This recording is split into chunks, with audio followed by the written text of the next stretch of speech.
Hello tout le monde. Donc, une dernière capsule, la capsule 3.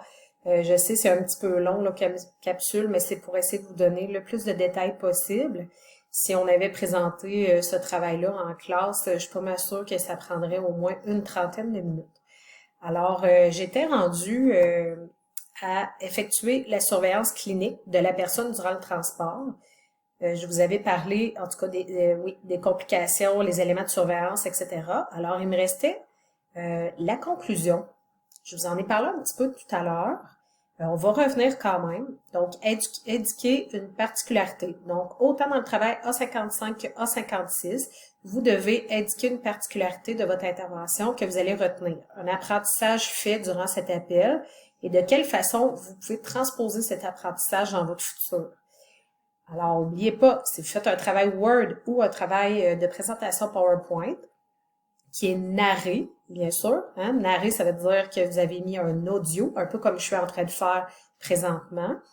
Bien, vous devez changer de diapositive. Comme là, vous êtes à la conclusion. Alors, vous allez faire une diapositive pour ça ou vous allez avoir un paragraphe spécifique pour la conclusion dans votre travail.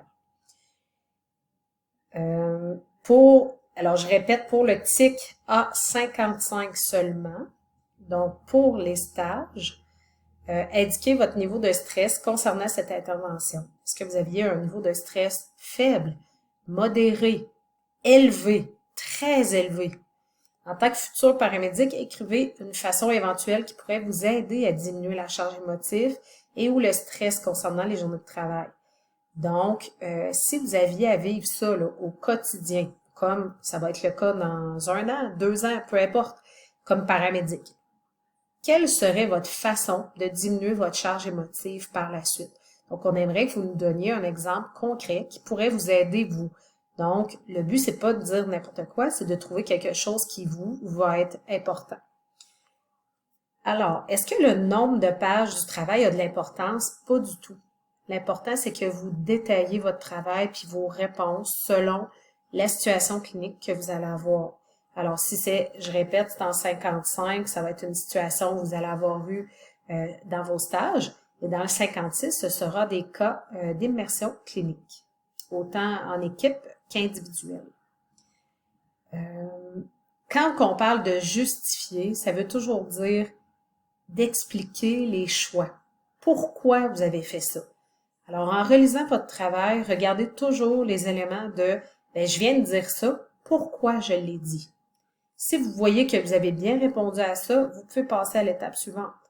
Mais sinon, il faut continuer à en mettre davantage. Et ça va faire la différence entre une note de 100% versus une note de 64%. Oubliez pas les fautes d'orthographe comme on a parlé, que vous pouvez perdre jusqu'à concurrence de 10% aussi pour les fautes. Et pour la présentation PowerPoint, il faut un français qui est bien dit, bien exprimé. Je vais m'exprimer comme ça, mais parler en joual, non, non, non. C'est un travail de cégep, donc vous devez bien le faire. Ceci dit, pour mes capsules audio, vous avez les capsules. Si jamais vous avez d'autres questions concernant les capsules du TIC, vous pouvez me les envoyer par MIO en question. Si je vois qu'il y a quand même plusieurs questions, je verrai à refaire une petite capsule ou j'irai vous voir dans une des classes à un moment donné pour qu'on puisse ajuster et que ce soit bien répondu pour vous. L'important, c'est que ça réponde à vos questions. Alors, j'espère que ces capsules-là vont vous aider à la production de votre travail. Puis, n'hésitez pas, si vous avez des questions, écrivez-moi ou demandez-le à un des profs, ils ont peut-être la réponse aussi pour vous. Je vous souhaite une excellente journée. Merci.